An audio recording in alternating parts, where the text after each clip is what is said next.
Hey guys, it's Jerica. Welcome to my channel. So today I am doing a look, okay? This look was very difficult to do, okay? Let's just put that out there into the atmosphere so that nobody is in here critiquing this video piece by piece, okay? Like, I just wanted to do something different. I wanted to do something that was autism awareness inspired, okay? I thought this would be something creative to do. It took a long time to do. It didn't come out how I planned. I could have blended better. Like, there's so much that I could have done better. But it was my first time ever even doing a look like this where you have to cut the crease like 15 different times. So it was difficult, but I decided to try it. And I decided to film it, even though it's my first time ever doing anything like this. Even though it didn't come out how I expected it to, I'm still going to upload it for autism awareness. And so yeah, so I'm not going to ramble on and on. If you guys want to see how I got this makeup look, then keep watching. Alright y'all, starting with the usual, the Makeup Revolution concealer in C2, and I'm using that as my eyeshadow base and blending it out with my beauty blender. And this is where things started to go wrong for me. Okay, so this is what I'm talking about when I said I should have did better blending. This first color, yellow, looks okay because it's the very first color, but when it came to blending it in with the blue and the supposed to be red, even though the red looks pink on camera, like it just didn't go, it didn't flow effortlessly like I wanted it to, probably because I was patting. There was a moment on here that I did actually like swipe and try and blend, but it just wasn't working. So I don't know what I did wrong, but you see, this is me here trying to blend the two colors together, and I also went up too high. The colors were a little too harsh. I should have blended them out a little bit more, but I really wanted the color payoff that I was thinking about in my mind, but like I said, it didn't come out how I wanted. You can see how it came out on the other eye. And when I added this red, that just really messed it up. It's just too harsh. I should have blended out that blue a little bit better and then blended out that red a little bit better. But like I said, this was my first time doing a look like this, or a double cut crease, or whatever you want to call this type of look with the cut crease liner. Like, I don't even know what the proper word is, but I wish I had blended it out so much more because it looks so harsh. And like I said, lesson learned. Okay, so next time I try this look, I will know exactly what to do, because I totally screwed this up. Even though I'm trying to blend, I still screwed it up. So we know for next time. And maybe next time I'll actually use some pigments so I can get the true color payoff that I'm looking for, because that red does not look red at all. Yeah, you know, lesson learned. Now I'm just going to cut the crease, and I was trying to put some on my lid and look up, because normally it transfers, but it didn't work this time. But I just about know where to do it anyway, because you can clearly see my hooded lid. You can clearly see that line right there, so I know to go above that if I really want my eyeshadow looks to be seen without my eyes being closed. So if you have a line on your on your eyelid, just go above that line. I used to go right to that line when I first started doing makeup, and I'm like, why can't I see my cut crease unless I look down?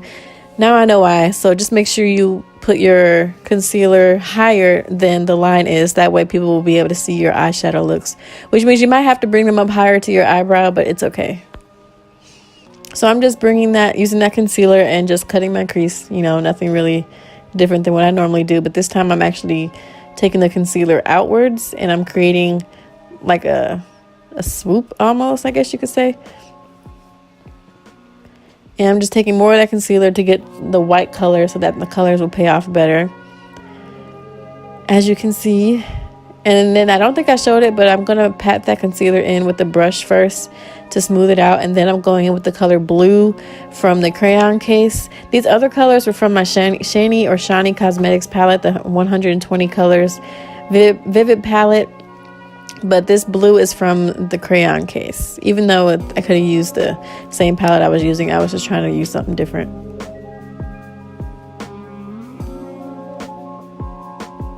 Then this was also something new that I've never done before. When you try and make that, when you cut the crease, so you're not really cutting it, but you're cutting liner.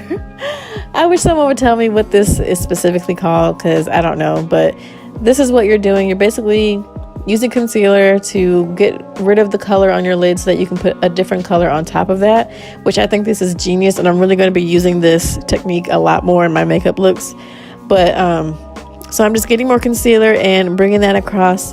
And I know they say you shouldn't pull your eyelid like this, but my eyelashes are so curly, and if I don't do this, like, makeup will be all up in my lashes, and I can't stand it. My eyelashes are so curly, they go straight up, well, they curl straight up, so it makes it really hard for me to do liner without having to hold my lid, and do lashes without holding my lid.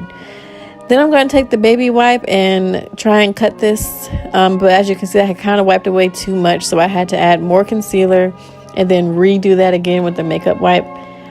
This was a lot of trial and error, y'all. Like I said earlier, it took me a minute to do this look because it was something I've never done before.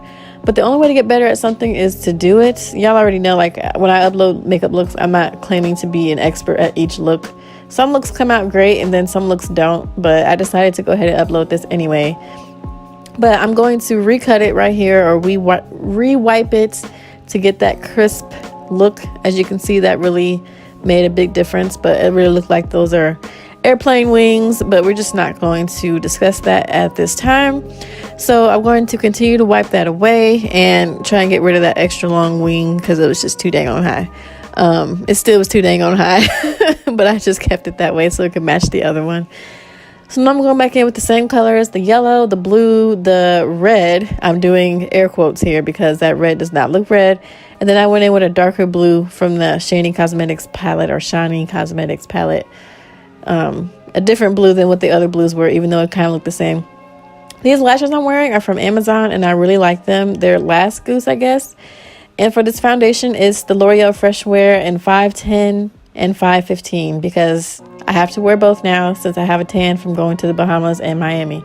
So I have to mix them both together now, and as you can see, it comes out perfectly. And this is the ColourPop Dark 40 concealer. Like, I don't know why they call it dark because this is not dark in any way, shape, or form. But anyway, I'm the color Dark 40. Well, I'm not the color Dark 40. I'm darker than that. But this is my highlight color for when I'm doing my foundation looks. And it looks so good. It blends out so smooth and so creamy. I love this concealer. And it's only $6.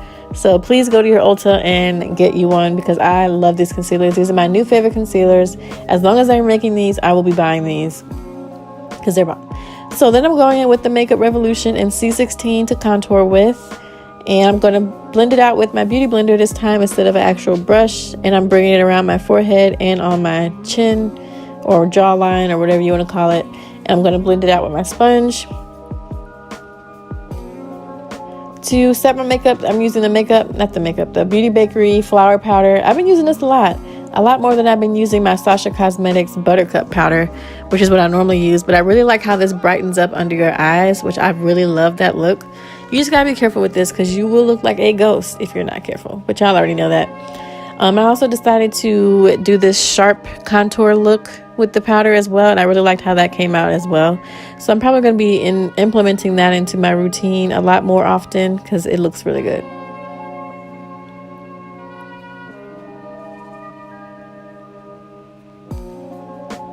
Then you're just going to dust it away, of course, and I'm contouring my nose, which I don't normally do, but it actually looked pretty good too, so I'm probably going to start doing that as well. Now I'm going in with the crayon case anglowla here. Like, this is a loose highlighter, so you have to go really light with this and build it up slowly. Like, one tap into the powder, this stuff, and it's just gleaming. So I really have to lightly dust this on and just add it as I go, because if you just put too much on there, like, you've already messed up. So this highlighter is so pretty. I love it. It was just, if you want to glow, get this, okay? It's not called anglowla for no reason.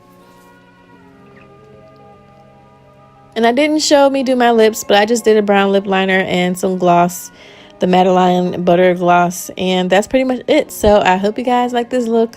Hope you're not too harsh. Let me know what you think, and I'll see you guys in my next video.